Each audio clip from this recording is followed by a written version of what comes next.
Alrighty, and we are live. Let's just alert everyone else so they can join us.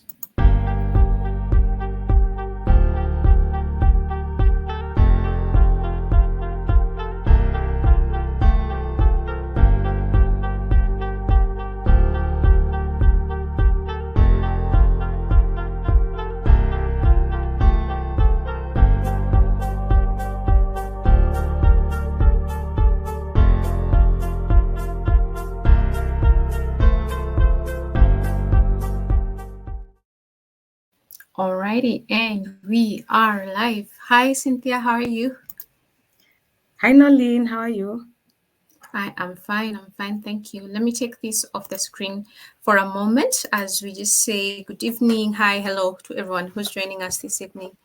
Thank you so much for making the time, Cynthia, and being our subject matter expert for today. How are you? I'm good. I'm excited. It felt like a long time coming, but here we are, Here we are, finally, eh? Mm. finally. Thank you. Thank you so much for joining us. We'll just jump straight into the thick of things. Good evening, good afternoon, good morning, depending on where you're joining us from or if you are catching the recording. My name is Noeline Mumbi. I am a supply chain professional and the safe space curator, but this evening I am showing up as the safe space curator. Today's topic is the best action to take when fraud and other misconduct risks arise. And we are joined by Cynthia Mboro. So I'm going to exit the stage and let her take center stage as I introduce her. So Cynthia Mboro is a seasoned risk advisory professional with vast experience in conducting administrative and investigations in safeguarding violations, risk governance, financial crime, code of conduct, breaches. She has led risk advisory projects on safeguarding risk management, fraud risk management, and policy development. Cynthia Mboro has also advised institutions on implementing risk frameworks for anti bribery and corruption, fraud management, data privacy and anti money laundering, and combating the financing of terrorism. Her diverse experience has spanned the following countries: Kenya, Tanzania, Uganda, Rwanda, Chad, Ethiopia, Central African Republic, Sierra Leone, Ghana, Malawi, and Zambia. Cynthia Mboro is a certified fraud examiner, a certified anti money laundering specialist, and a qualified chartered accountant. She graduated with an MBA in International Business from IE Business School and a Bachelor of Commerce in Finance degree from the University of Nairobi. Karibu sana, Cynthia. Thank you so much for joining us. Thank you so much, Nolene, and thank you for that beautiful introduction. Sometimes I listen to myself and wonder who is that really. So, Did you? so to say this, so thank you again for all the hard work and effort in setting the stage for this live webinar. I'm happy to uh, join this particular webinar. I'm happy to be here with you and with the rest of the audience that are present and those that will be joining us as we go along. Thank you. So I Thank you so have much some for. slides, Nolene. Sorry, Will go you be on. able to project them? Go on. Do you want to project them or do you want my help? So I think they're here. Just let me know if.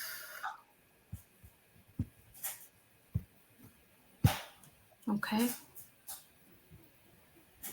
As we're going live with the slides, and I shared this on LinkedIn where over the weekend I hailed a cab and this guy, after accepting the trip, calls me and asks me, "Are you going to accept, pay me 2,000 for a trip that was costed at about 1,500?"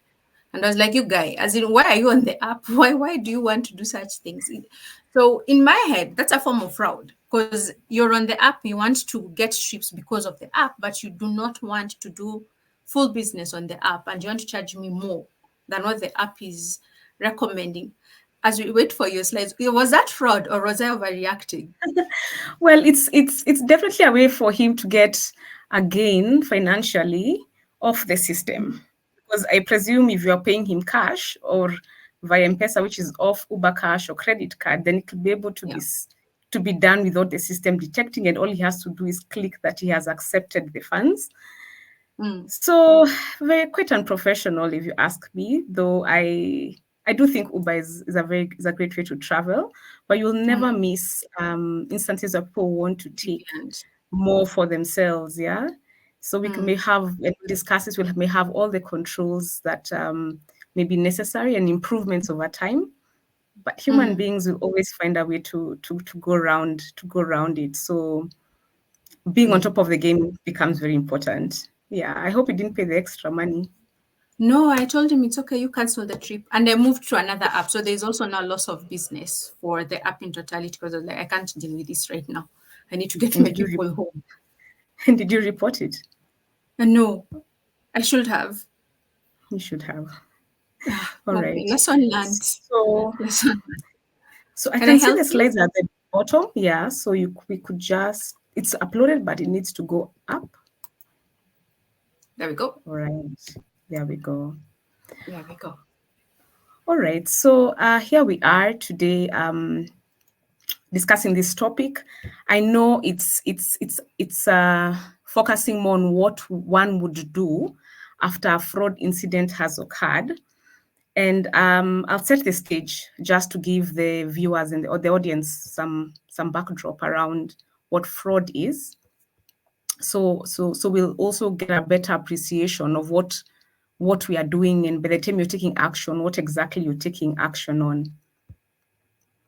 And Nolin did a good job introducing me. I think what I may just add is that I previously worked in one of the big four professional services firms, and more recently in one of the leading law firms in the region where I've practiced forensics and investigations, fraud, risk advisory. In terms of fraud risk management, I've approached it both from a proactive side where I'm assisting on advising the client on what they can do to prevent a fraud from occurring. And then from a more reactive side where now the fraud has happened or we have detected fraud and what action we need to take to manage fraud. So that has given me a better appreciation end to end on how to manage a fraud from a prevent, detect, and response mechanism. Um, so just also set the stage, then we'll run through our understanding of fraud, go through typologies, red flags, and then come to the main topic of today, which is the response mechanisms. And I think we cannot conclude this without speaking about how we should prevent fraud from occurring again in the future. So that ideally will be a run through of the session today. It could be quite engaging. Ideally, we hope there would be a poll. I am made to understand that it's actually not active yet, but we will find a way either through comments where people can actually be able to contribute their views. I'm looking forward to engaging with you all. So just to set the foundation of what fraud is a subset of financial crime. And when one is looking at what financial crime is, it is quite a broad topic. It's an umbrella term that covers all crimes that involve taking money or property that belongs to someone else for yourself, for either your financial gain or professional gain. So, in a nutshell, financial or a non-financial gain. Non-financial could be things like you want influence, you want decision-making power, of which now you actually engage yourself in a crime that or in a misconduct that gives you that ability to get away with something that ideally you should not get away with. And so, looking at financial crime as is, will, apart from fraud, we also have money laundering and counter fraud terrorism sanctions. There's also cybercrime. There's human trafficking. I mean, which is actually a growing topic today globally around the world. We also have market abuse and then bribery and corruption, which ideally a lot of people know of. We also have situations where one maybe one subset of financial crime can overlap with another. For example, you might find bribery and corruption being described as part of fraud, as you will see. And that's because the schemes themselves tend to be almost very similar, or they tend to happen together. So that is a broad understanding of this particular topic and ideally where it stems from. And just to give it more definition, if asked in a quick way to describe what it is a wrongful act. That means it is either ethically wrong or a policy breach. It involves a deception or a lie. That is, you're twisting the fact or the truth to get away with something. And then the other point is that it is for your financial gain or for your professional gain. So that ideally is what fraud would comprise of. And as it occurs, there are particular impacts that it has, which is financial loss, reputational damage, and regulatory issues that arise. I mean, because it is for one's own gain, it's not for the benefit of an institution or a country. There's an aspect of a loss to the people who the money or the resources were intended to serve. It gives a bad rep to the people who are involved. Even at the point of mention, even at the point of an allegation, it puts a pointy finger in a blame game.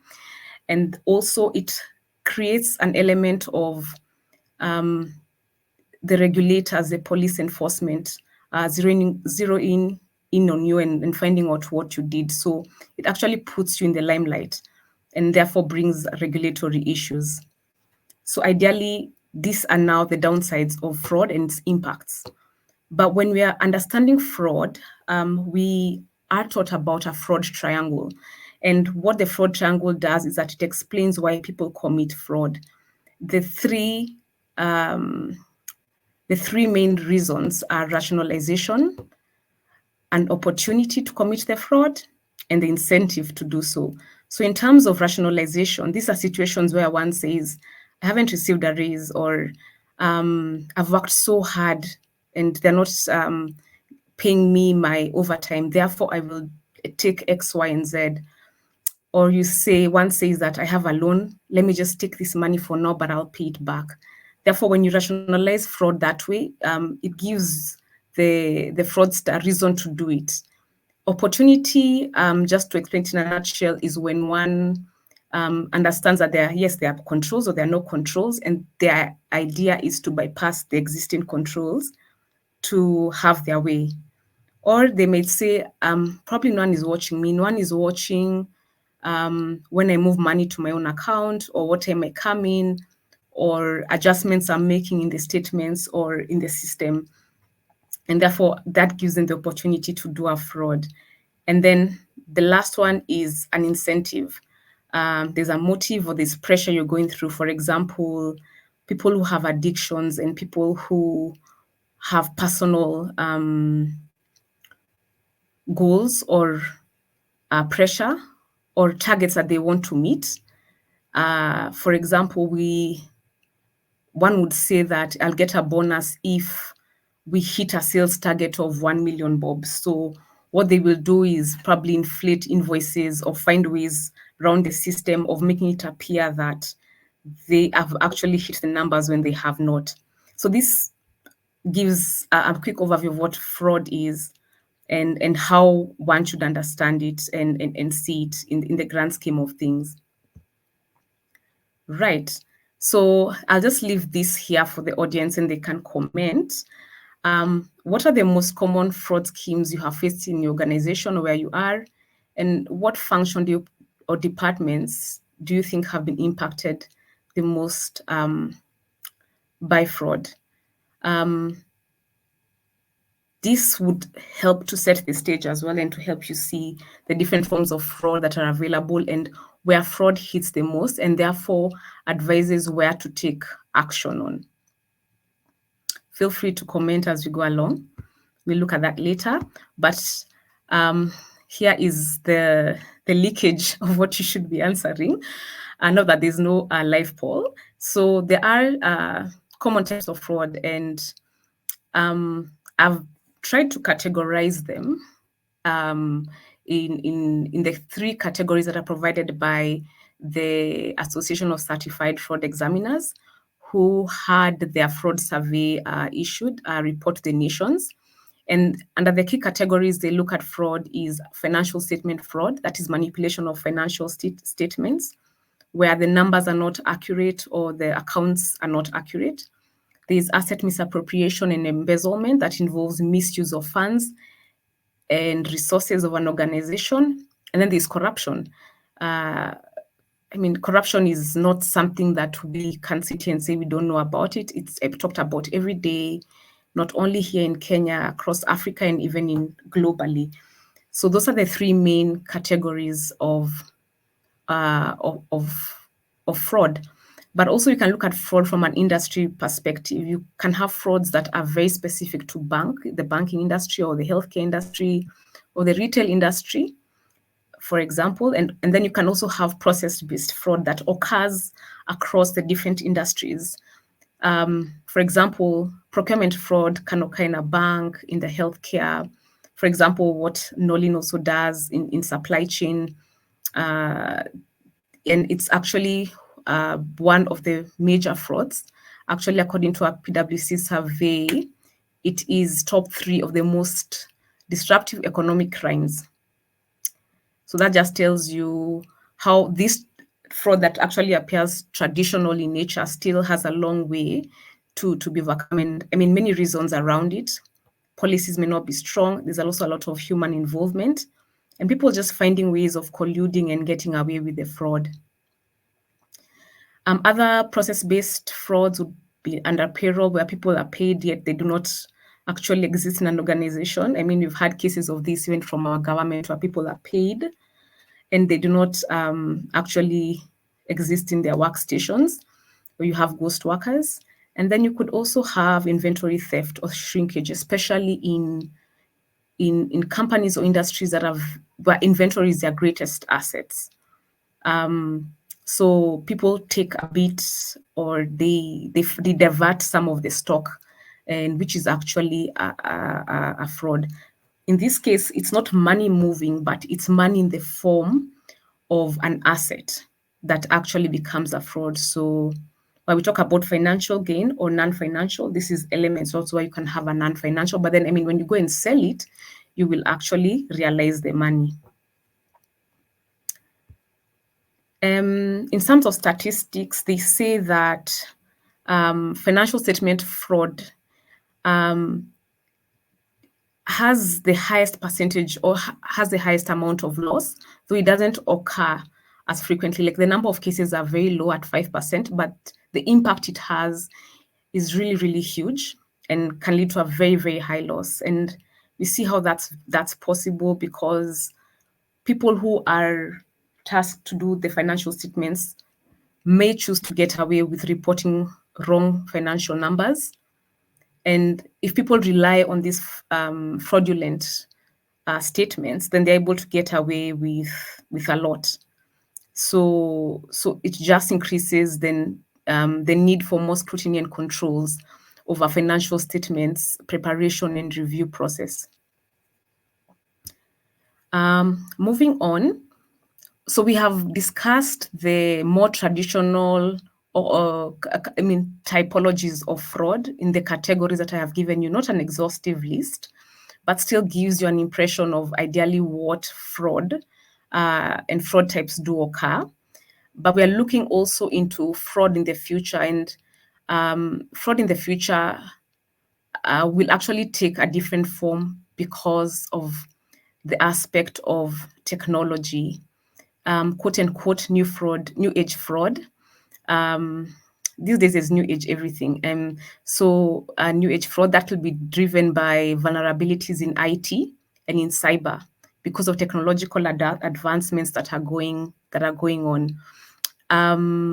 What we can actually see is surge in cyber attacks, social engineering, identity theft, impersonation. And with the rise of AI, I only see it getting much more trickier in terms of people trusting who is doing what or saying what. We have seen this in the introduction of deepfakes, where people will be impersonated, and later on a statement is issued that it was not actually me in that video, or I did not participate in that particular event. And it is damaging. It is damaging if someone can take your identity and be able to manipulate it for their own benefit. And that is what is actually top on the list in terms of synthetic identity fraud. So ideally what happens in synthetic identity fraud is a new persona is created, and the fraudster uses old information and new information to come up with a new identity of a person. And then they use this new identity that is non-existent to get away with a fraud, either like card fraud or a cryptocurrency fraud. And then when an investigation is being done, it's very difficult to get sometimes the bottom line of who exactly was involved in the fraud. I had a note here that McKinsey Institute actually indicated that synthetic identity fraud is now 85% of all the fraud right now. And this is around in US, and also this is in the US and also around the globe. This will definitely be taking center stage and increasing over time. Also, fraud as a service. I mean, this is a new way people are packaging a fraud and giving someone the opportunity to go ahead and conduct the fraud with already something that looks like a ready-made package. So it's like you're ready or making ready or selling a package for fraud. We've seen rise in contactless fraud. I mean, countries that are using people who are using NFCs,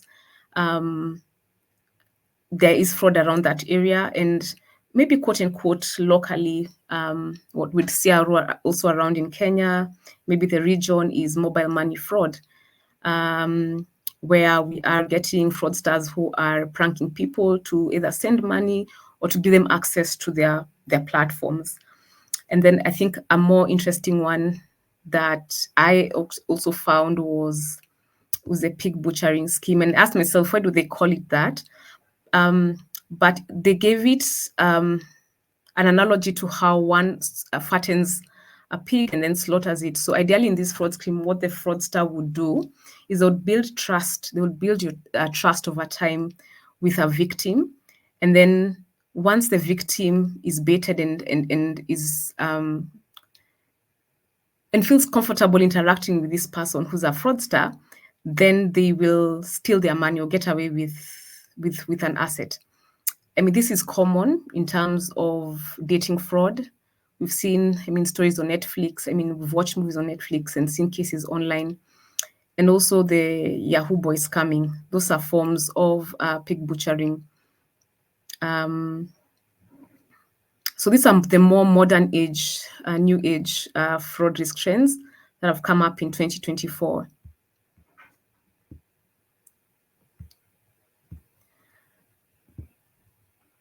So how would one identify fraud? Like, what are the fraud red flags?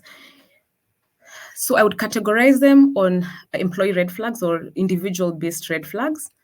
You'd see, probably this is quite common, people living beyond their means, or people who have addictions. They leave work, but they don't get home. They go they go gamble, and they go engage in activities where that keep them every day stuck to that particular activity.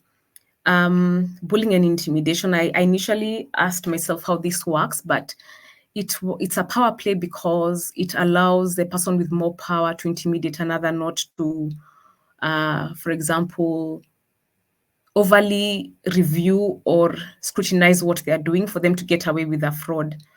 People who also avoid workplace reshuffles. For example, Nolin is supposed to go to Uganda for a supply chain staff rotation, but she chooses only to stay in Kenya.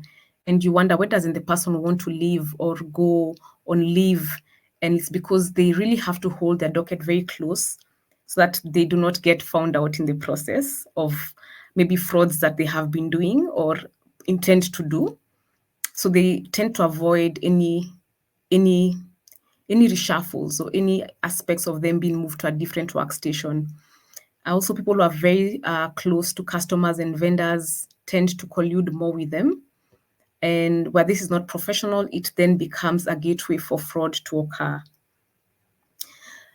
For process-oriented or process-type red flags, you would be able to see, for example, non-reconciling items. You're reconciling stocks, you're reconciling your bank statements, and you see the figures are not matching or they're not reconciling. That becomes a red flag for fraud.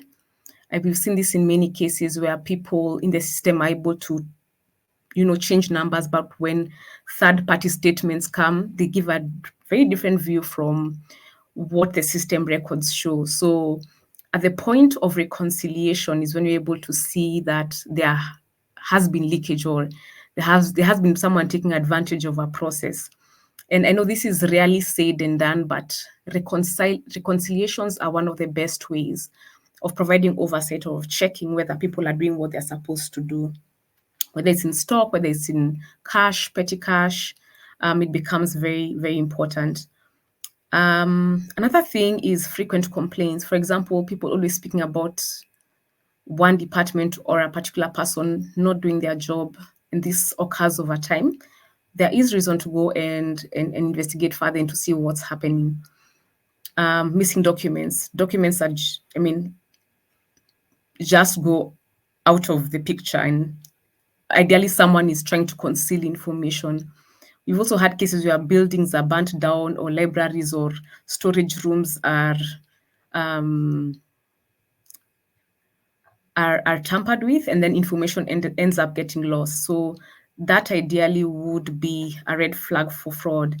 And actually, if I may just point out, Nolene, there was a time we actually went to do a fraud investigation, and we were told in a particular site, uh, sub tags got in a couple of months back, just before the audit, and took health records, and therefore it was very difficult then for us to be able to assess um, how much medical care uh, was done, how much medicine was dispensed over time, and then it became impossible actually to have conclusive numbers for the investigation and for the report. So these are just some ways in which one is able to spot an issue or a red flag that should prompt the organization to want to do a further investigation or check. So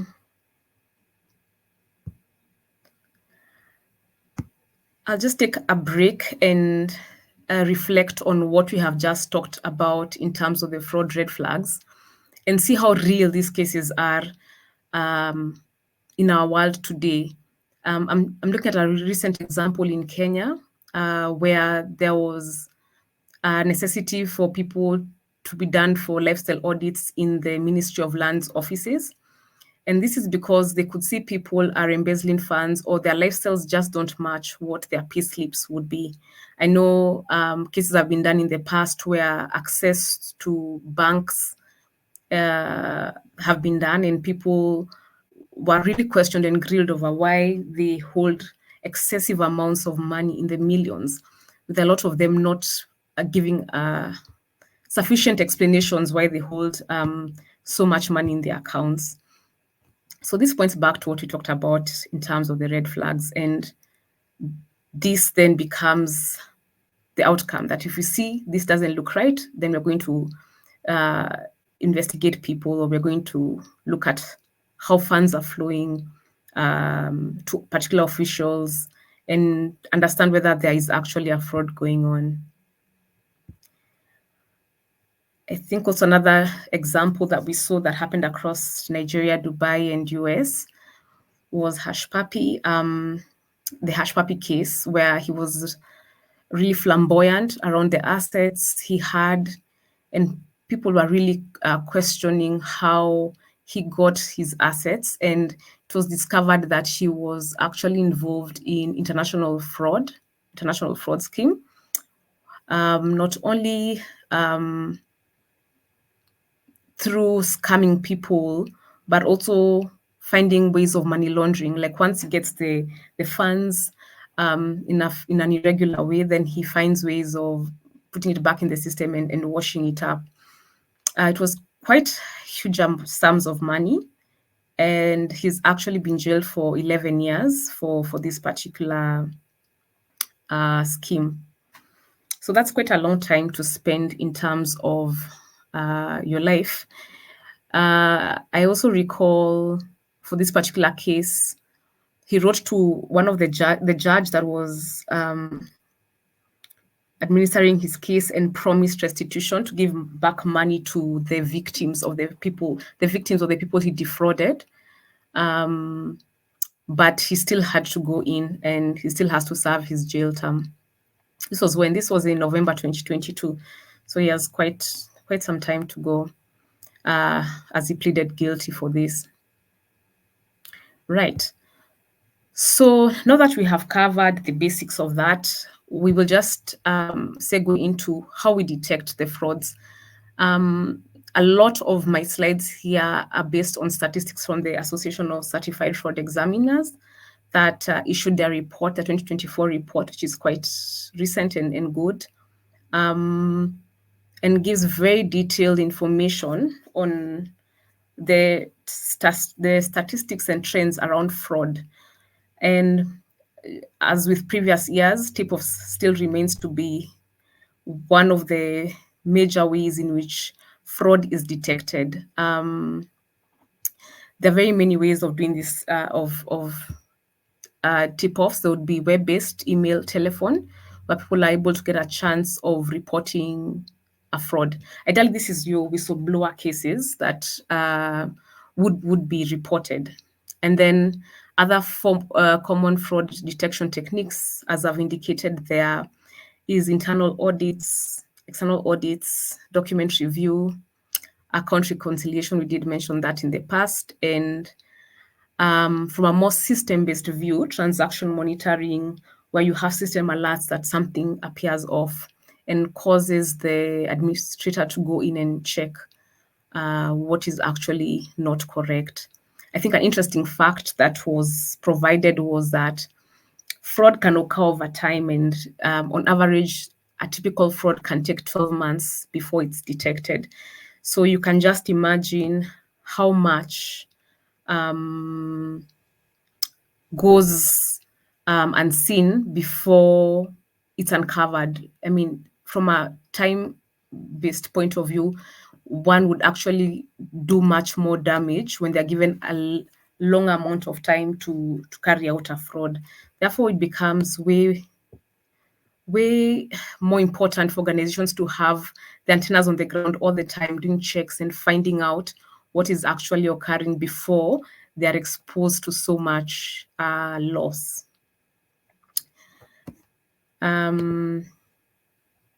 This is another point we'll have people either think about now that we don't have the poll. Now that we have the detection techniques that I talked about, what have you seen working in your environment in terms of reporting of frauds or detecting the frauds? So happy to hear comments on that as well.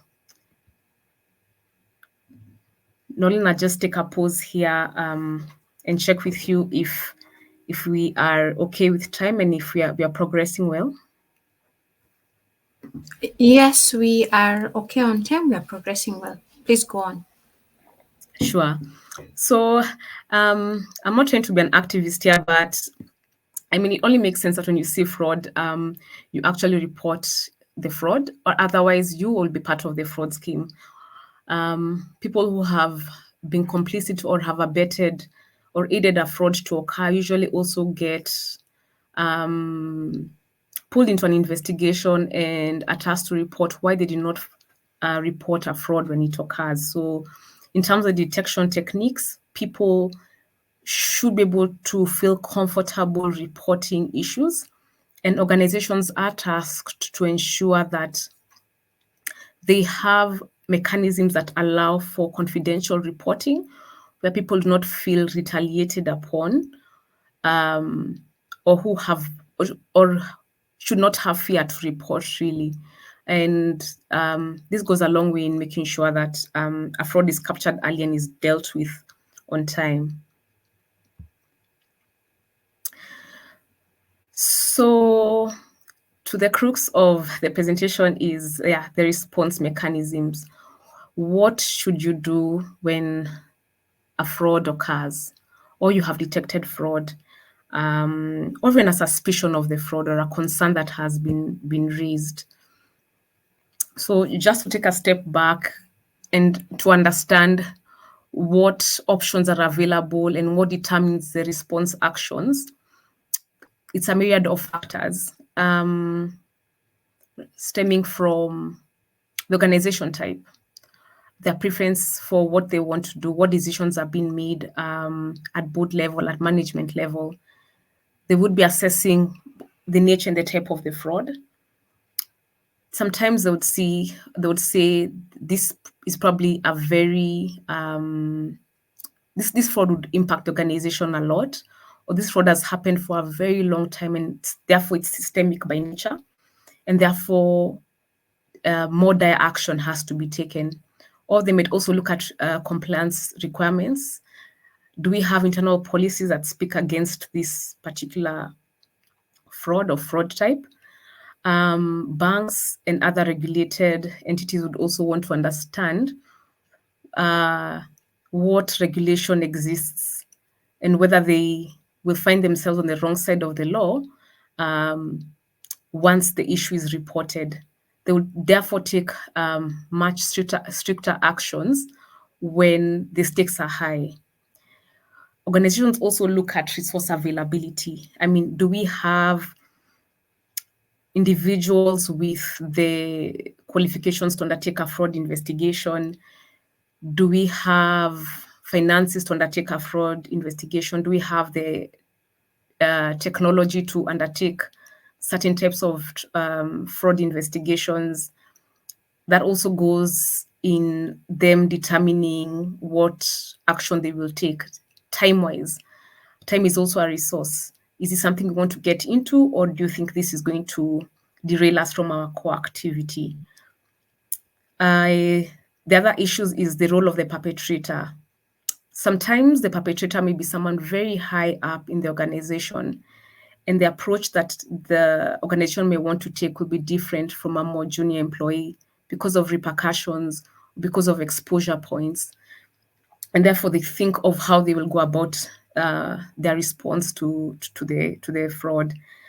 A very interesting one is availability of evidence, like I mentioned in my last example, where the organization now is tasked with the role of determining whether they will go ahead with the investigation or that the evidence has been stolen. I mean, the files are lost. They would ask themselves, by doing this investigation, will we, or taking a certain response action, will we achieve particular outcomes? Also, for losses incurred, sometimes when the loss is extremely high financially or reputationally, I mean, where there's a crisis in the media, organizations take more stern approaches and responses to fraud.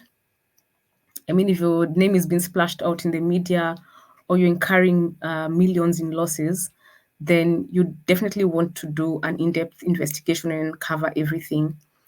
And then also is to determine whether there will be legal and reputational outcomes as a result of whatever action you take.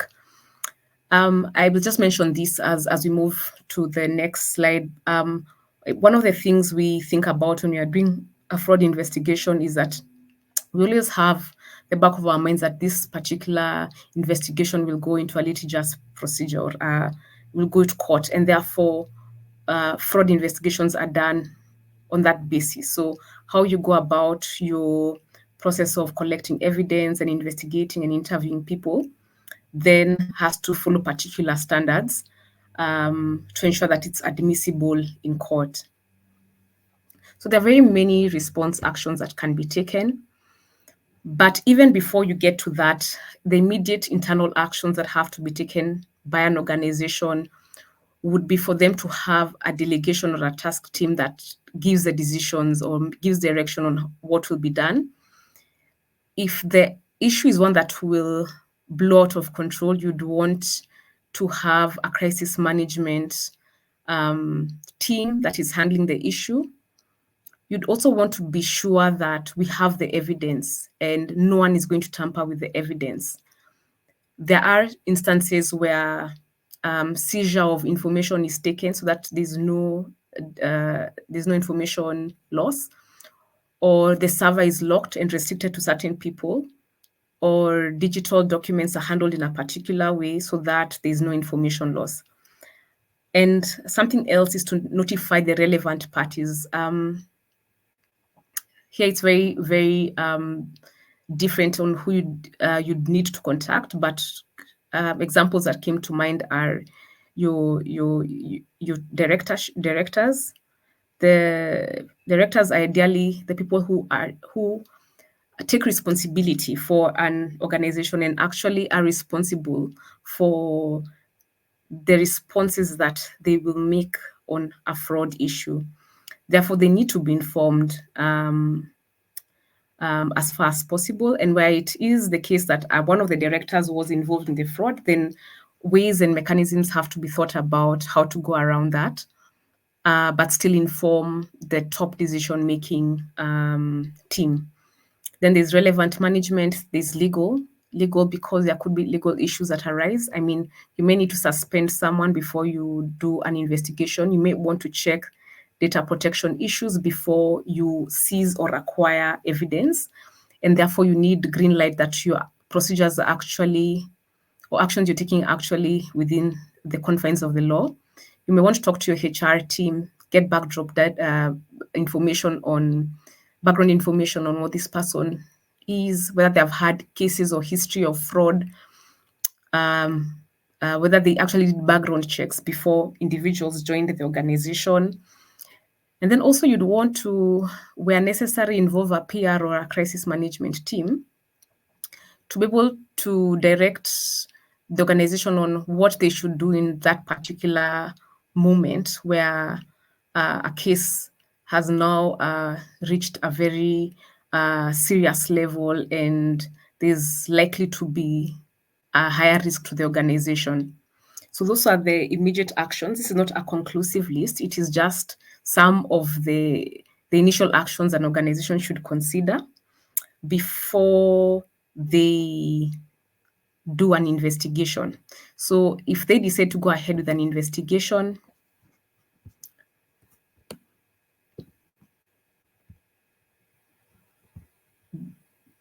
they have two choices. Either they can take an internal investigation team that is formulated or existent or is constituted by the relevant officials to conduct an investigation internally.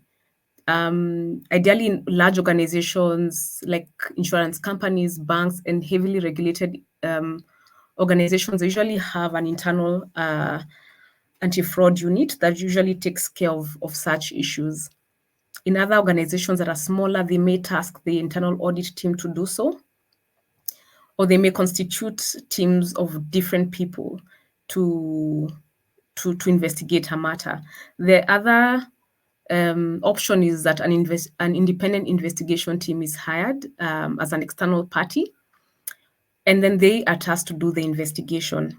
I mean, there are very many pros of having it internal, and also pros and cons of having it done by an independent party. Internally, ideally, the individuals would know the processes of the systems. Therefore, there's maybe quicker turnaround time in trying to in actually nabbing the fraud. Whereas for an independent investigation, people will be more trustful maybe to speak to an independent party or to report an issue to an external party. They would feel more confident.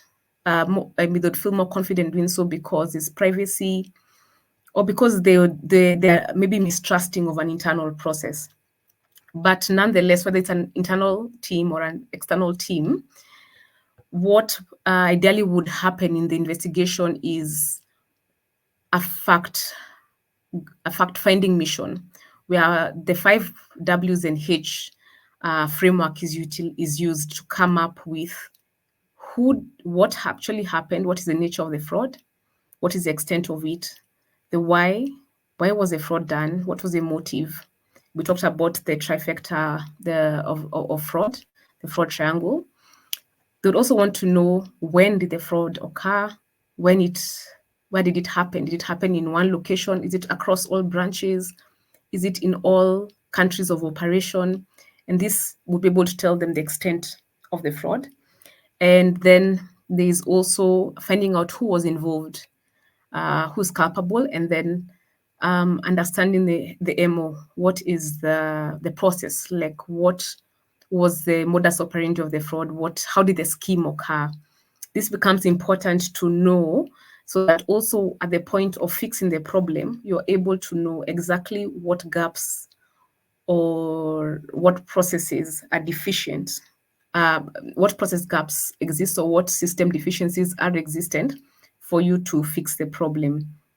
So the five W's and H becomes a very relevant tool for you to be able to comprehensively capture all the facts of a fraud case. And I mean, the outcome of this is that you'll get the insights on what to do next time.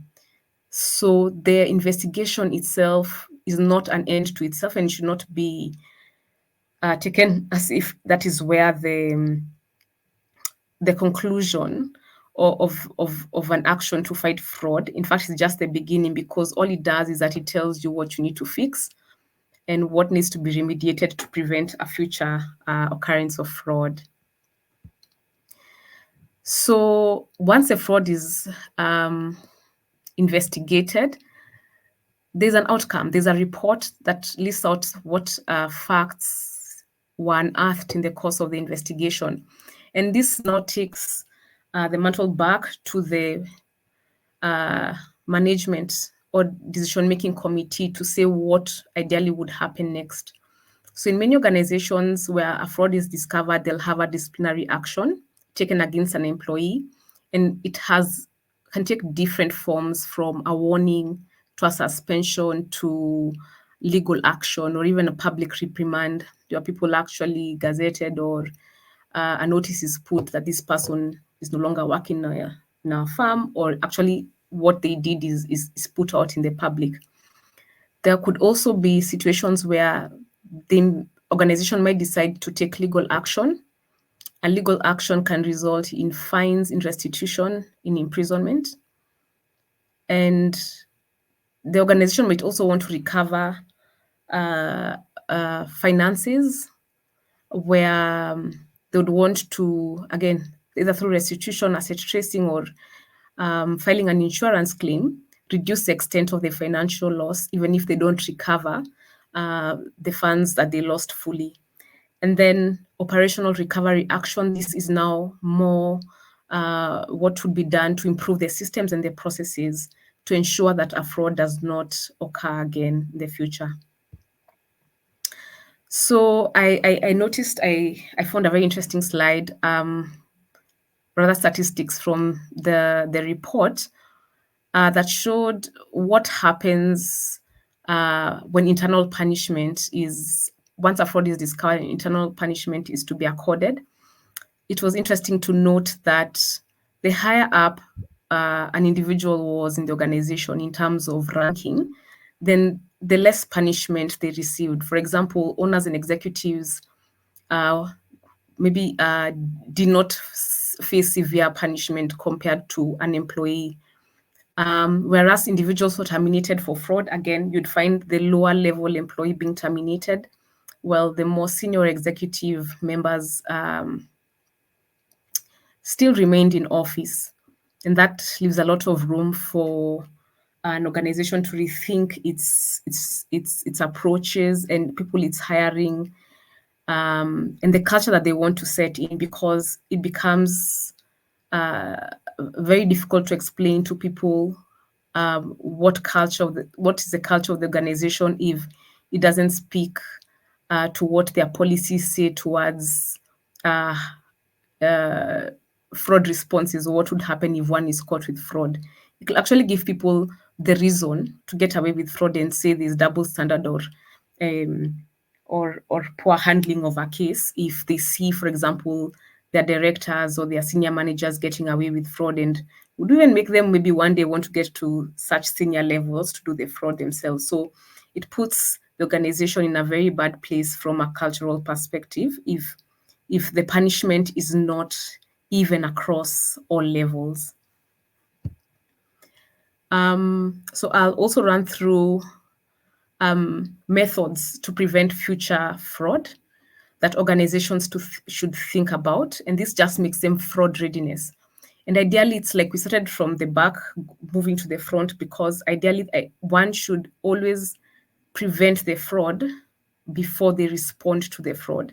It's cheaper from a financial point of view, and from a time point of view, it takes much less time to prevent a fraud and to be ready for the fraud compared to taking action on an incident of the fraud. So, because fraud cannot be fully eliminated, it then becomes a cyclical process. And at the end of the cycle, one is always attempting to make sure that the fraud that they investigated or dealt with does not recur again. Again, this should be part of the risk culture of a company, where people also are required to act ethically for such cases to not occur. So, looking at different approaches to prevent fraud, you might want to look at it in terms of processes and systems that need to be improved, engaging people. I mean, people are the ones who are involved in the various processes, and they are the ones who can actually stop the fraud or detect it faster. And therefore, engaging with people and employees becomes very important. And then policy enhancement. So, just to mention a few, it's in terms of process, you'd want to do more monitoring, you'd want to have more systems in place for detection. AI is becoming more and more common because it's real time. It's easier for you to capture some of the transactions real time. From process point of view, you'd also want to have your whistleblowing hotlines and other reporting channels working and working efficiently. For people engagement, training and awareness becomes the top most agenda of the organization to create awareness around fraud and to make people alert on what they should do when a fraud occurs. We talked about things like work rotation and how that is important to make sure people don't feel too comfortable to get away with particular schemes. And then whistleblower incentives. There are institutions that pay the whistleblower or incentivize them for reporting a fraud. This has room for abuse or may not really achieve the process where people keep giving false claims or false reports. But where it has worked, it becomes a very good tool to liven people up and to encourage them to report. Then policy enhancement becomes very important. I mean, top management needs to be totally aligned, giving leadership and oversight over our policies and the risk framework of the organization. Organizations should have the right policies around fraud, bribery, corruption, and this should be updated regularly. Ideally, 2 to 3 years. Sometimes I've seen in most companies are they updated. And then organizations also need to come up with incident response plans so that when a fraud incident occurs, they are not running like headless chicken, finding out what to do, for lack of a better term, and getting lost in the process. So, an incident response plan guides what steps should be undertaken, what committees need to be constituted, and what needs to be done in the event of a fraud. And then always alignment with regulatory requirements becomes key. So that ideally captures techniques for preventing fraud risks in an organization. So Nolin, I'll stop here and take any actions. Any questions? Any comments? Thank you for sharing all this, Cynthia. It's a very, very detailed presentation and really goes in depth, explaining everything that comes along with fraud, the different types of fraud, the red flags, and. I think most of the questions you have answered in the course of your presentation. So what I'll do is, if it's already answered in the course of the presentation, we'll just give a brief answer and then we'll move on to the next. I'll run them at the bottom of the screen. The first one being, why is it crucial for organizations to address these risks promptly and effectively? Yes, it's a good question to ask. It bears a lot on the organization to be as proactive in addressing these risks because of the impacts they have. Not only would you look at it from them uh, going through financial losses or the financial impact, but also in what it could do in terms of the messaging they want to send out to the stakeholders, to the people they engage with, on what they hold dear um, to themselves and what their culture is.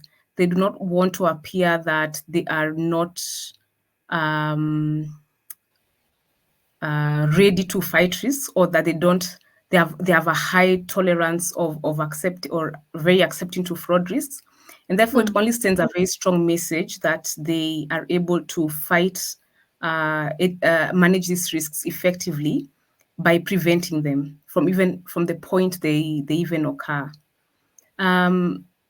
Looking at it also, it's looks for example, if you look at banks, the less they're able to tackle these risks, the less confidence that customers and other stakeholders will have engaging or operating with them. Therefore, the faster and efficiently and effectively they deal with such risks, then the better it is for business and for operations. So, I mean, not only would we cover it from a financial point of view, but also from a non-financial point of view. okay, thank you. Thank you for sharing that. The next question, what should be the immediate steps that an organization takes when fraud or misconduct is suspected? Yeah, so this actually speaks to what you talked about, the preliminary actions.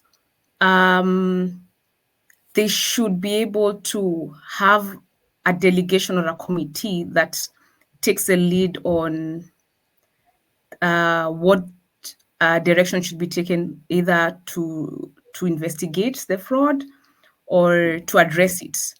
Or if it's a suspicion it's not a fraud, what can be taken to identify any risks that exist. So on top of forming that committee, it's for them to understand the extent of it, to be able to understand who else is involved, especially, and something I didn't mention is when there's third party risks that occur. Mm, Understanding what is the extent of third parties involved also becomes very important. So organizations should then be able to get a proper and in-depth scope of ideally what happened. And the most effective way of that being done is to do an investigation into the matter. Of course, Nolin, I'm not sure I mentioned this, but there are sometimes cases reported and it's fictitious. It's just a mm, suspicion that there's really no tangible evidence. And therefore, it's also the role of that delegation to give direction on what they will do if it's just a concern and not an actual fraud. And then involve the right people, involve your legal advisors. That, I mean, becomes so important in navigating your way through any legal issues, and then also making sure that if there's any crisis, that it's dealt with immediately and promptly. okay. Thank you. Thank you for sharing that. So I know you spoke about this, but maybe you can just touch on it in brief because it has been asked. What are the common red flags or warning signs that indicate fraud or misconduct? I'll just give three that I Mm, found were very effective. Um, Audits and assessments that have been done where things mhm, look off, where one notices irregularities in a mm, process or in a system. Um, I think tip-offs, that was a warning sign, or people complaining about a particular officer or a member, them being so harsh or them being so rude at them, demanding them to produce work or reports that they found uh, were probably unreasonable, or they were unable to produce what they wanted. And the main reason for this was for the person to intimidate them and for them not to question so much what their boss was doing.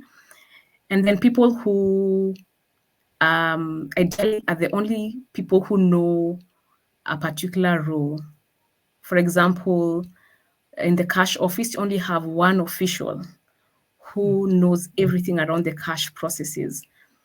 And then ideally, this is called key man risk in internal audit, only where only one person knows the process. But also when they get, help or assistance, they don't want to step aside, or they don't want to go home, or they don't want to get a rotation. So those are the things that one may want to watch out for. Okay, thank you. Thank you for sharing that. So, again, when we were speaking before the call, one of the things I was mentioning to you was part of safe space vision mission is we want to separate between common practice and best practice, and we know there's the good and there's the bad. So, from your point of view as a subject matter expert, you've dealt with multiple cases across multiple countries in the region. I'd like to ask, and this is actually from me, what are some of the common practices that are actually fraud, but people don't think of them as fraudulent activities? We've gotten so used to them being done that you don't even think twice about it. You don't think it's fraud. It's what you'd say the abnormal has become so normal. We no longer know what the normal is. So, what are some of these common practices? All right. I think one that's very common, and I doubt people would say they have not, not undertaken. It may look small, but it is not ideally correct. Is taking away company resources, or people who go and print exam papers or personal material, using company assets, printers or paper or any resources to do something for themselves. I know people who would go to offices to print books that they would go sell using company paper. Uh, and that's stealing in some form or some way. But because it becomes so common for people to do it, no one is taking count of how much paper are we loading in the printer, how much is leaving. We're not taking stock of pens or paper or whatever that's moving. I think it looks small, but it's a misuse of assets or resources. Or Mm, also cases where you have top directors or managers. So I'm going to give maybe a case at the lower end and higher end is where you have company cars or assets, but then, I mean, that resource belongs to the organization. The car is fueled for the director and MD, and then they misuse it or use it for their own personal agendas. mm, For their own trips, their own tours. They go to different places. They sign off on fees, on invoices, and just misuse company funds. I think this,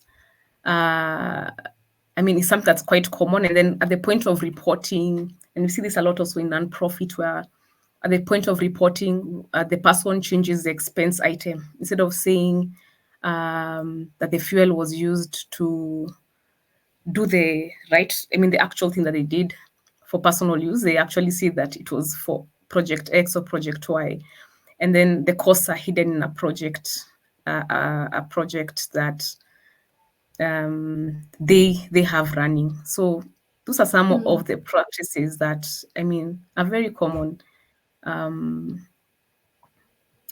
Okay. Yes, in industry and practice. Yeah. All right. Thank you. Thank you for sharing that. I'll project the, okay, I don't want to do that. I don't want to show a lot of detail, but I will ask, and a person asks, I am a procurement officer and I was summarily dismissed after communication fraud, which I think was discovered through hacking of my email account. Wait, let me read that again. I am a procurement officer and I was summarily dismissed after a communication fraud, which through hacking of my email account. The argument was misuse of internet. What option do I have? Wow. So I will not be in a position to give advice and advice that should be used uh, by the individual, but I could say this that there needs to they need to check one whether there was an investigation carried out.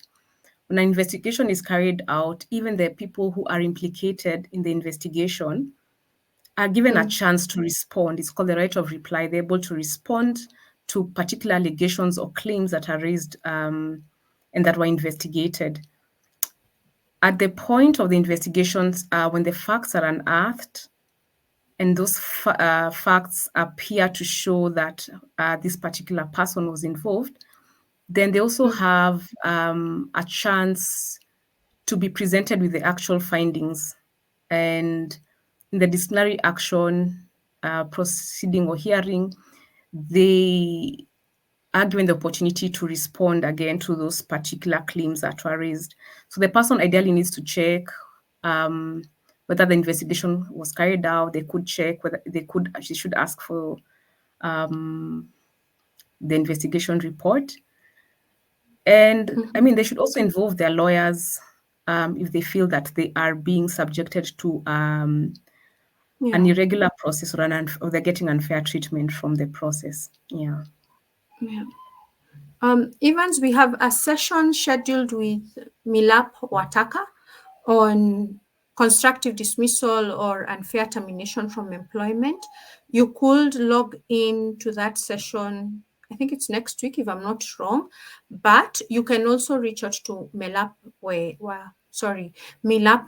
She has been one of our speakers. You can find her and just follow what the advice that Cynthia has given you on seeking legal redress and just engage Milap. Then the other question that is being asked, I think I can project this one, is what happens when the directors engage in fraudulent activities like tax evasion, stealing from the organization with fake expenses disguised to be genuine, of which if you try to flag, you are in serious trouble. You are frustrated until you resign. Wow. Um, this person does not seem to be in a very good place or in a very easy situation. I mean, it becomes very difficult when one is actually combating or fighting fraud in an organization that may not be receptive to listen to complaints and to address fraud incidences. I think one of the key things is the need to consider one whether they have reporting channels. He mentions here that they try to flag them. They would want to check how they reported them, who they reported them to. Are they able to use an escalation channel? If the person Mm, maybe you reported to was your line manager or supervisor and they're taking no action, can you take it higher up a notch to the next level, all the way to the board? And if it's not being addressed properly, then we'd also want to see is there oversight of a regulator, oversight from a different body sometimes that has a say in the operations of the organization that may be more independent for you to report to. So it becomes important to have right escalation procedures. And for organizations that are very serious about fighting fraud, they will provide these escalation procedures in their manuals. What to do mm, when you report and you do not get any response or you face retaliation on a report you made. mm, Um, and this just goes to show how important it is that policies are there, that people actually also know, they actually know and are aware of what to do. And when they are not getting the support or the help they need, then they should find channels of still of still how they're going to address it. People also have taken action as employees where they they join a group, and I think you've seen this, Nolin, where now when it becomes very escalated, they form groups, focus groups, or I don't want to call them like civil action, but they make it so troublesome for the organization to proceed, or for it to be business as usual until a particular issue is addressed, quote unquote, like an employee strike of sorts. Mm, So ideally, such things don't happen to one person only. If it's something that has been systemic over time, something that has evidence, then that evidence should be taken up, and people should be required to take the rightful action, because being mm, frustrated until the point of resignation does not resolve the existing issues that are there. okay. Action still needs to be taken. Yeah. Thank you. Thank you for sharing that, Cynthia. I think this speaks to the importance of having an office of the ombudsman in an organization where people feel a sense of psychological safety where they can actually report anonymously. And I think this is one of those things that I'll speak specifically for supply chain because I know Mr. Chairman is very passionate about this. I think this is one of those things that in a bid to rewrite the narrative about ethics in supply chain, Kissim is really pursuing this. So separate conversation, but yeah, just respond to or follow the advice that Cynthia has given. And even as we respond to this, Cynthia, Julius has responded once again. He says, maybe external body to report to. Internally, you are fired. This is constructive dismissal, even before we go far. This is Yeah. actually constructive dismissal, which has, and it's illegal, which has always happened to several accountants. It's very toxic with no preservation to ethical standards, right from the top to the bottom. Can we get, Cynthia, allow me to respond to this? I know that there is this narrative that is peddled that getting legal redress is very, very expensive. Lawyers are expensive, and.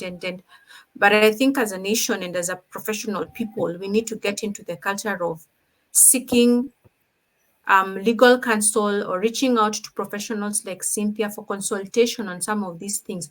The same way, if you are sick, if you have symptoms, you'll go to hospital, you'll pay a consultation fee. Think of it in the same kind of the same way. Cynthia, there's a follow-up question to this. And how do you report fraud when the fraudulent person is your factory manager and they have the power to hire you or fire you? Yeah, pretty much close to what we said in the previous statement, where if your direct line supervisor is the one that is being involved, or who is actually the fraud perpetrator and actually has the power to retaliate, then they can actually cause a lot of misery for you in the workplace. They need to find out who is next in line in the reporting channel. I've also found situations where people have found it helpful to report to a peer, to report the issue to a peer, so the peer can also advise them what to do. Mm, So for me, I'd go back to making sure you have escalation channels, and also making sure that any reporting channels are confidential and they're anonymous. So that should that person feel that they're going to be victimized or retaliated upon by their supervisor, then they may have the right protections put in place for them to be able, for the organization to be able to investigate the issue without them losing their jobs. Yeah. okay, thank you. Thank you for sharing that. They're coming in quite fast. There's another one where it is where someone asks, what threshold should be applied to determine which fraud cases should be reported and criminal charges instituted against the perpetrator in a court of law? Can I repeat it? Let me just repeat that again. What threshold should be applied to determine which fraud cases should be reported and criminal charges instituted against the perpetrator in a court of law. If I were to paraphrase it, I'd say, suppose we have a checklist. What is the minimum threshold of checklist ticks that we should say yes, yes, yes, that says, okay, now we need to go to court. This is a criminal issue. Yeah, I felt like it was a two-part question. I think for me, I'm a very strong advocate of reporting.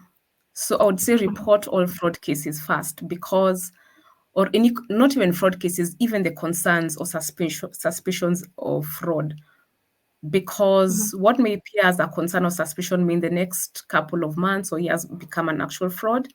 And if it's adequately dealt with or handled, then you actually prevent the fraud from materializing and the extent of it being damaging to the company.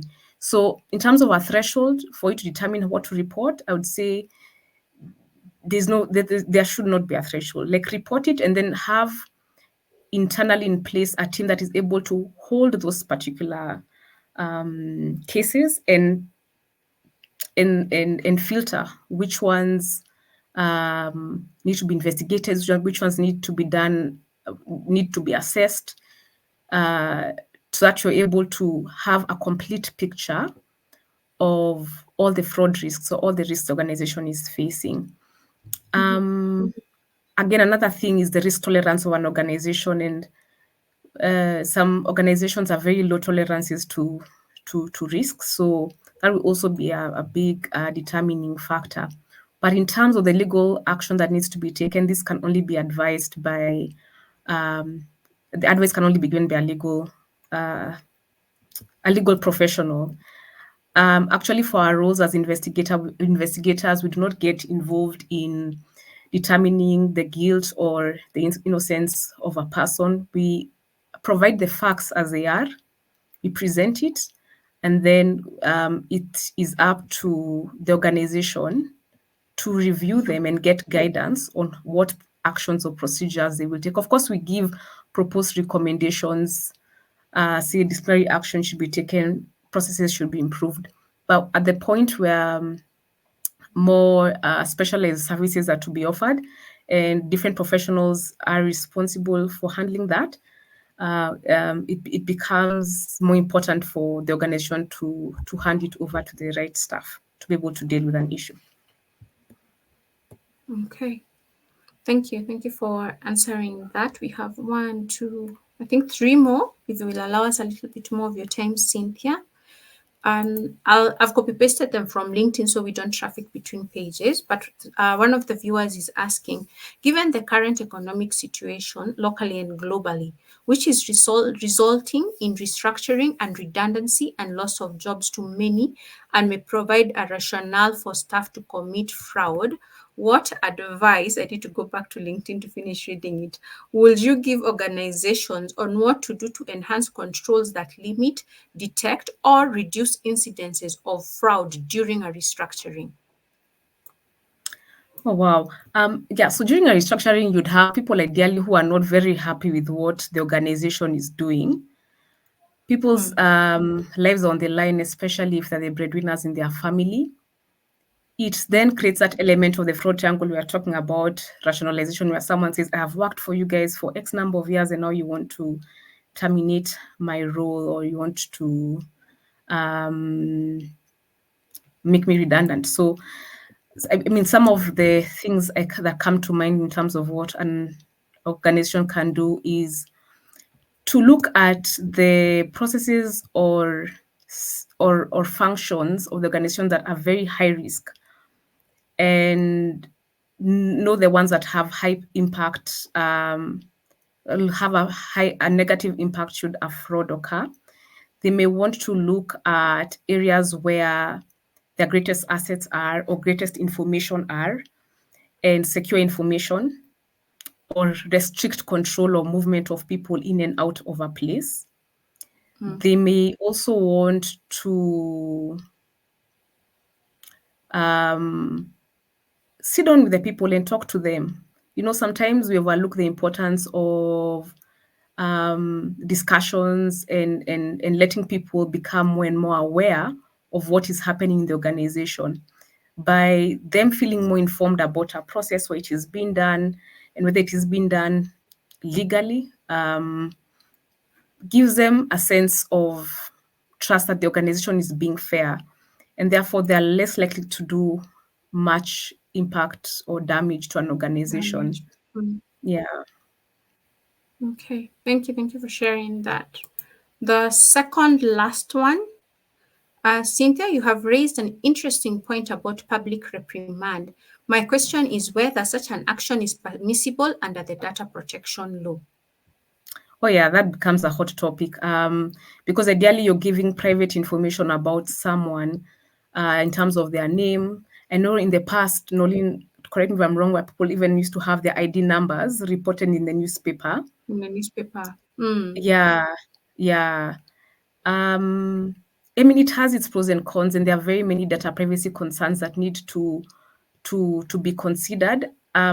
We could also have this for the employment session, but I do know in some organizations where it has to be put out very clearly that person X, Y, and Z is no longer an employee or is no longer a partner or a supplier of our organization, and we do not want any form of connection or association should there be an issue. This is a way of the organization protecting themselves in the event that they engage this employee or this third party, and then they misrepresent themselves to be officials or representatives of an organization. So there are ways to navigate around that. I do know there are top organizations globally that still do that, especially where there's debarment of suppliers, and they actually put out, say, company X, Y, and Z is no longer going to take part in our supplies, and they give the names of the directors that were involved in the procurement, or in a tender process where maybe bid collusion or rigging is discovered. And actually, Nolin, have you seen those cases as well where such public statements are put out? I do remember in a former employer where somebody's picture, their ID, and was put up in the newspaper, and it will say this person is no longer an employee of this company. You should not be transacting in with this person for any business in relation to this company. I have seen that. Yeah.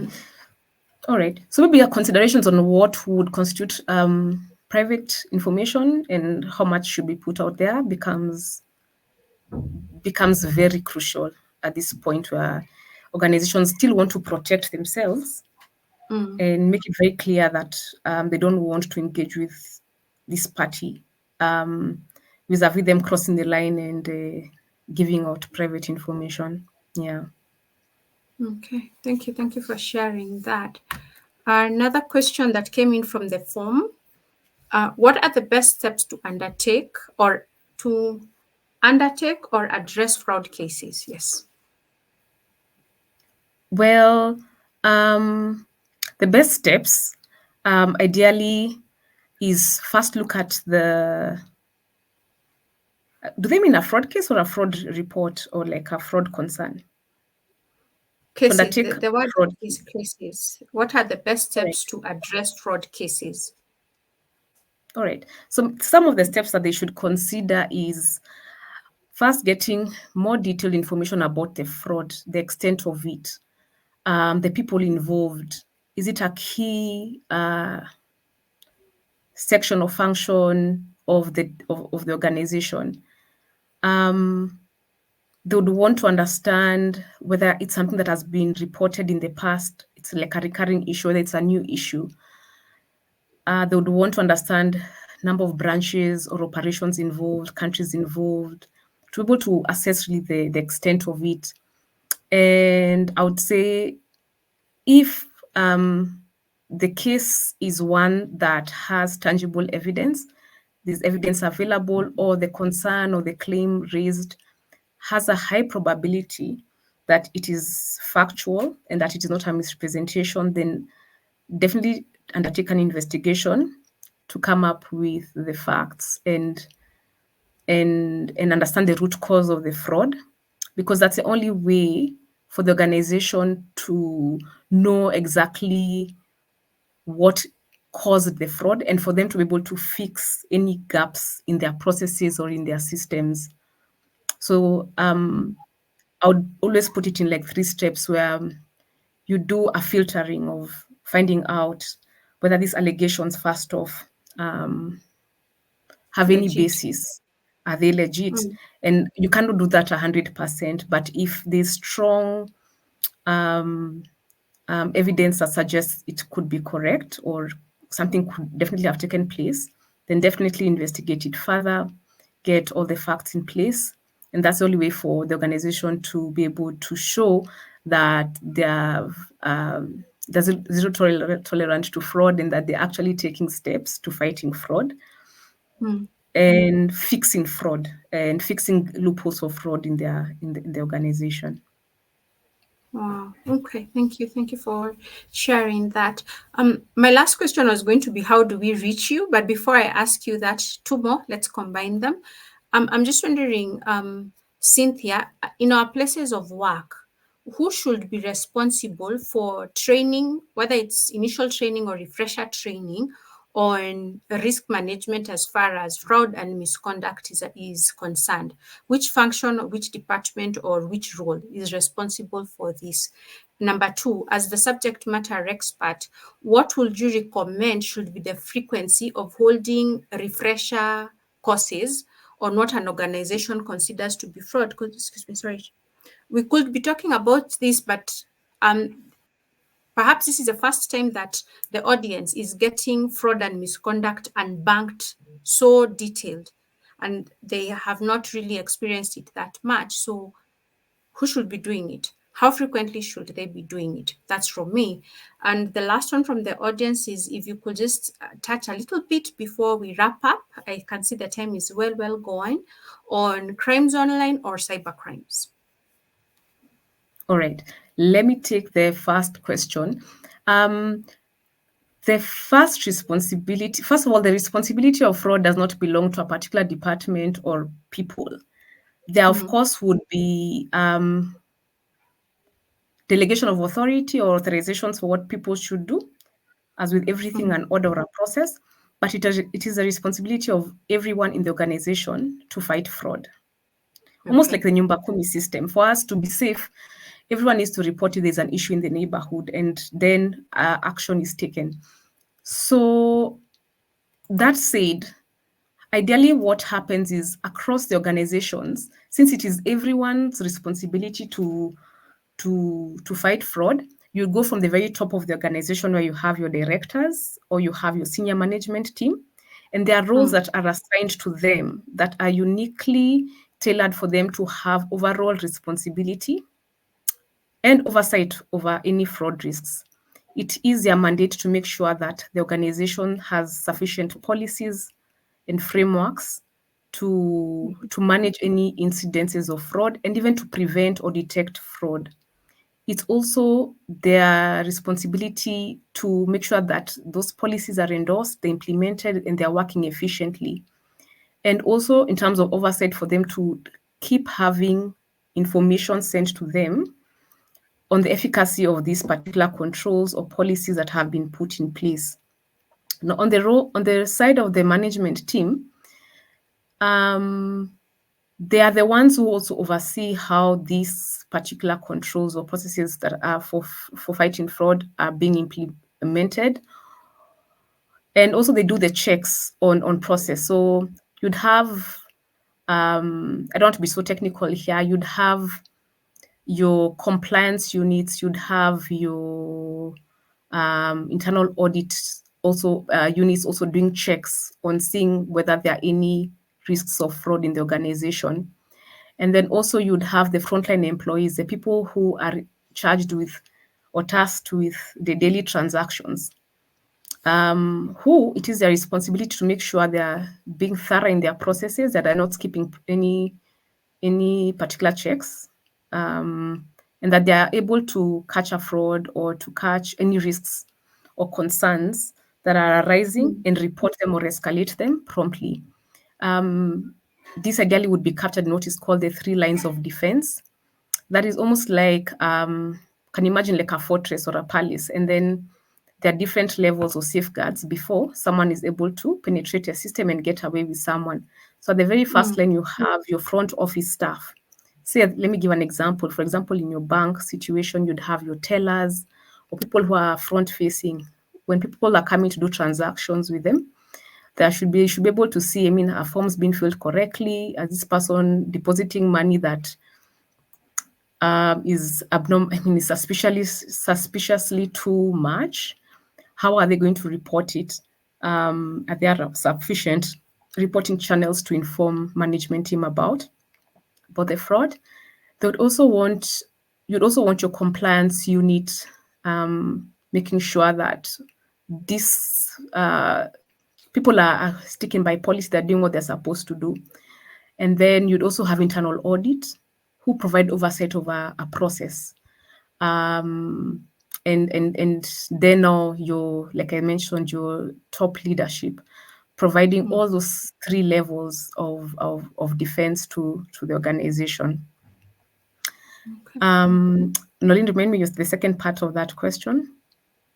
It was just the one on what steps do we take to address fraud cases. Okay.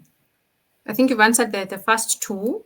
Now the one remaining is what steps do you take to address fraud cases, which I think you had already addressed in a Oh, that I previous already did. question. Yeah. Yeah. So just in the interest of Oh, yes, time, actually, we have to stop now. This is the absolute second last one in the interest of time. Have you noted cyber-related fraud affecting not-for-profit organizations? What do the trends show? yeah. You cannot, in my view, say cyber-related fraud does you cannot say does not occur in certain sectors. I mean, it affects all the sectors. It's just that sometimes the scale of it differs. Mm, Um, Also because the stakes are higher where there is large sums of money involved.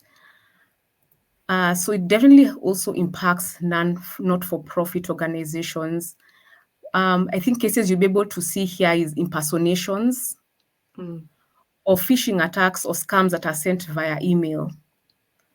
And then people logging in or clicking links that have malware, and people being able to penetrate a system and you know get away with um, with funds or even just causing delays in the system or just attacking them.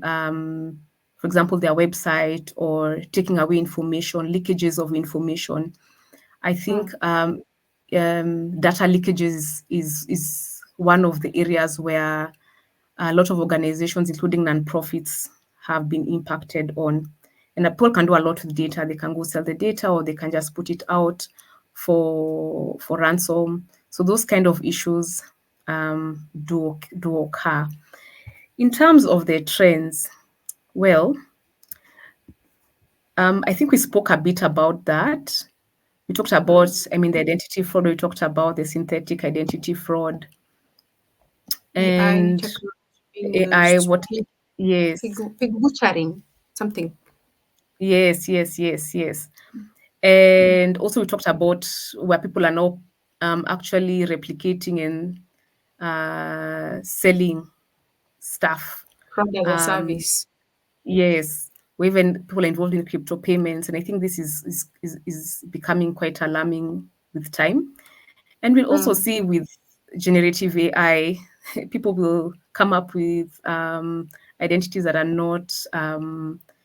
not correct. Maybe the only other thing I would add, maybe not necessarily we in relation to um, nonprofits, but maybe also in the broader scheme of things, and something we've not touched on also is the aspect of cryptocurrencies, and also how that also becomes a space for people to to commit fraud. You do mm, understand that sometimes people would use cryptocurrencies as forms of bribery and corruption. That if you do this for me, I will not get cash back, but I will send you what do you call them, coins, Mm, crypto coins or whatever, or you actually launder the funds. What I've also seen in nonprofit is sometimes donations are also done in cryptocurrency, like it's not always cash or bank wired. Sometimes they also, some have also take crypto as their form of okay. donation. So now it becomes Mm, also a risk in terms of when people want to get involved in money laundering and other forms of crime. So around cyber and around cyber related frauds, I mean, these are definitely upcoming issues. Thank you. Thank you so much for sharing this and giving us 40 extra minutes of your time. Thank you so much for being so gracious. I will ask Cynthia, if we want to consult with you, how do we reach you? Well, I'll leave my email address. I'm not sure if people can see it, but there you go, sinboro@outlook.com. I'm also available on LinkedIn, and then we can catch up in another forum if that helps. So that's how they can access me. Alrighty. Thank you so much for sharing that, Cynthia. Thank you for giving us your time and your counsel. We appreciate it. That said, thank you everyone who has been with us throughout and to the ones who will catch the recording later. Have a good balance of evening. Bye. Thanks, Nolin. Bye. Bye, everyone.